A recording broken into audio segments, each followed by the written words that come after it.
Ей табиғат, шеберсің ау, шеберсің, көрмегенді көрсетерсің, берерсің. Ұлан қайын, байлығыңмен місетпей, ашкөзденген адамдарға не дерсің? Айың анау, күнің мынау, жер міне, ау адамдар жетпей жатыр ендіне. Табиғатқа таласпаңдар, ағайын, асырайды ол сені, мені, елді де.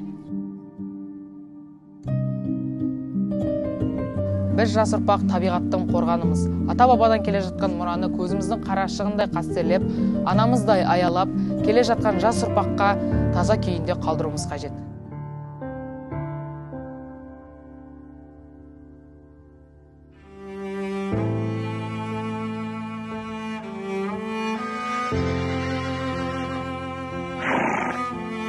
О, адамзат, аялашы, қорғашы, өзің туып, өзің өскен ортаны, келе жатыр талай сәби өмірге, ең болмаса соның жайын ойлашы.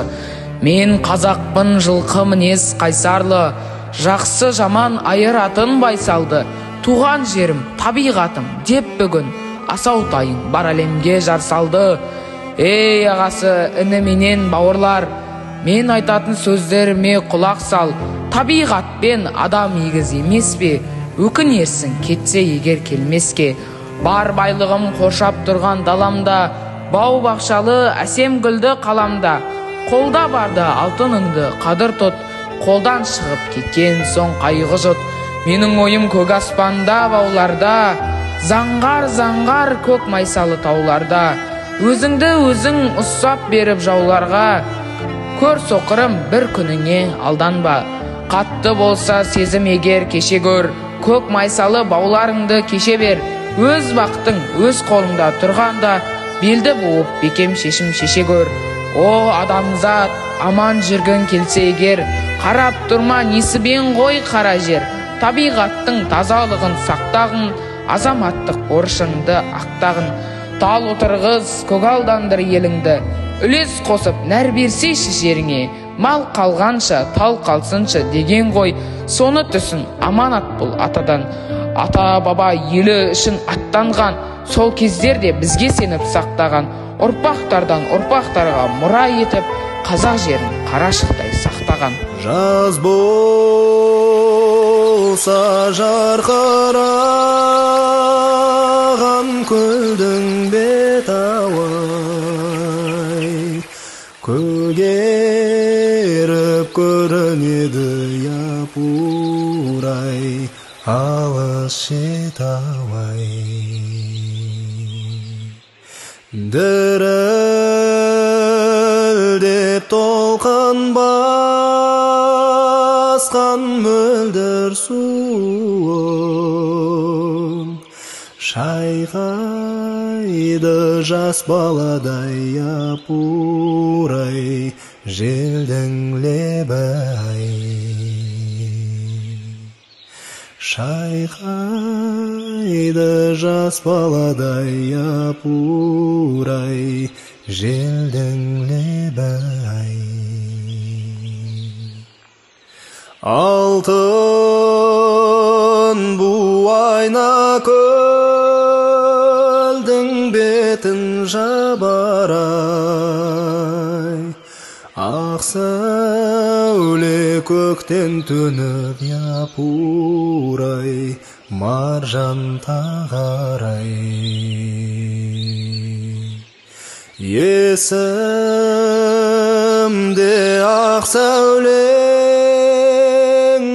алған кезде ай, ақ моншақ жылт-жылт етіп япырай, жерге тамарай.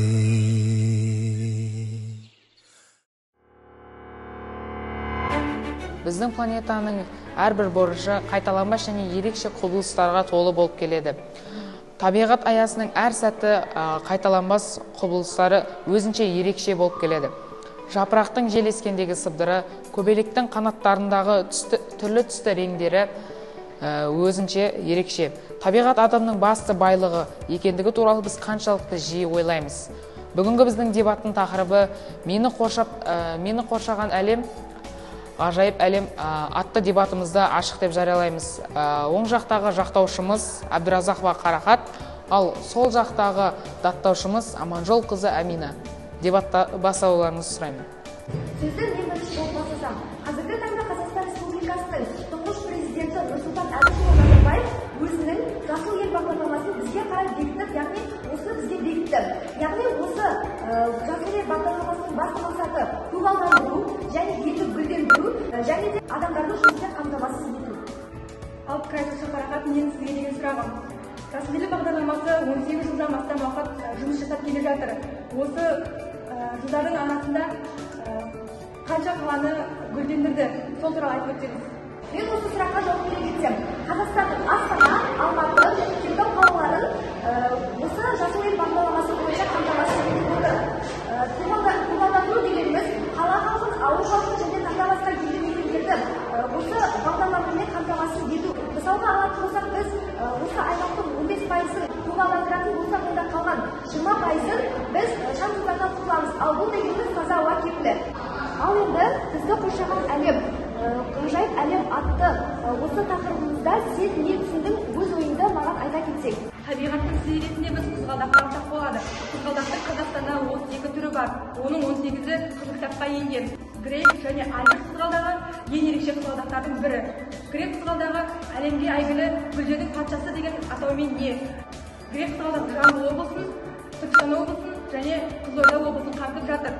Грек қызғалдағының бірден аса жылған жанға міндетті түрде айыппұл салынады.